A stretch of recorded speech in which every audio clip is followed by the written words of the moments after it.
Okay, so one of the things that I like to do in a sketchbook is just keep reworking a page. On this page you see I've got some notes, and I was just at my framer shop where they have this beautiful parrot, Jessie.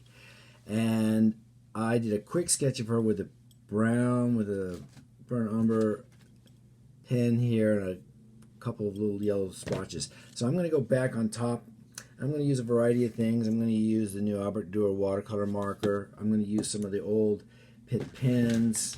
I have a couple of the old big guys, some greens, which are waterproof. So I'm going to lay those down first and just start tinting in Jessie with a lot of these guys.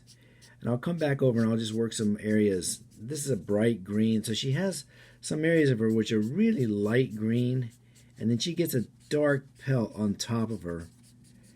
So I'm just laying these down. And I'm not going to do anything tricky. Just, you can see, just giving it a base right there.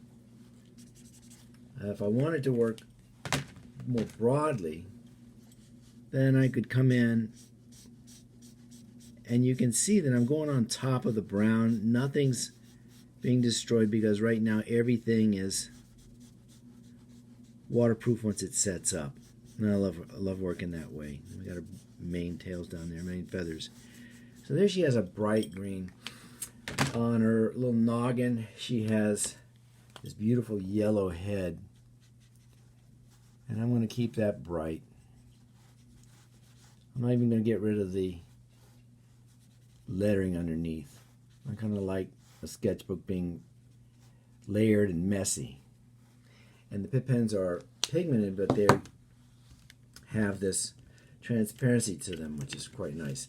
All right, so I'm going to start adding some different greens to Jessie. Only now I'm going to be using water soluble, the Pitt pen water soluble. And you can see, I put this on, this is, she's got kind of a bright coat, and then some of her feathers get to be dark, but she has down near the base, she has some real light yellow green, so I don't want to mess with any of that stuff down there too much, right? Now that's water soluble, so if I was working on paper that was capable of handling washes, that's when I would come in and do that. But I'm going to try something different today. I'm going to just try and give those feathers this kind of fingerprints, which is going to make them feel a little more feathery, I guess you can say. A lot more fibers. I'm just going to layer that down there. That feels about right. And now we're building up some of that deep verdant green she has in her top feathers. And you can see I'm just doing it by sweeping off pigment onto my thumb and then just stamping. And see, she's getting, her coat is getting nice and dark. Now, in some of the areas between the feathers is kind of pockets, and I'll build that up as well by just coming back on top. Right in here was a nice deep little trough between the main tips of her wing.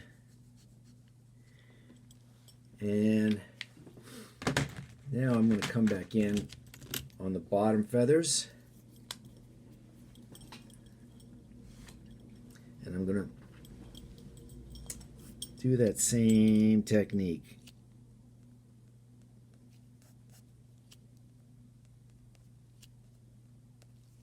And come in here and cover a little bit more. And that's going to be about all I want to knock off on this. All right, so that's Jessie. Gave her bill just a little bit of extra color. Make sure that she's got that head. She had some stuff on her shoulder, but I forego doing that. I think there was a little something peeking out there. And that's a quick sketch. And that's what I love doing. I just like working and reworking pages. Eventually some of them get to be kind of dense. Let's see if I can show you what some of that might look like. Right about here. You can see all the underdrawing. that was covered up with whites. That's my idea of a sketchbook. Lots of reworking, lots of ideas. There we go. All right, this has been Don Colley, having a little fun in a sketchbook. Take care.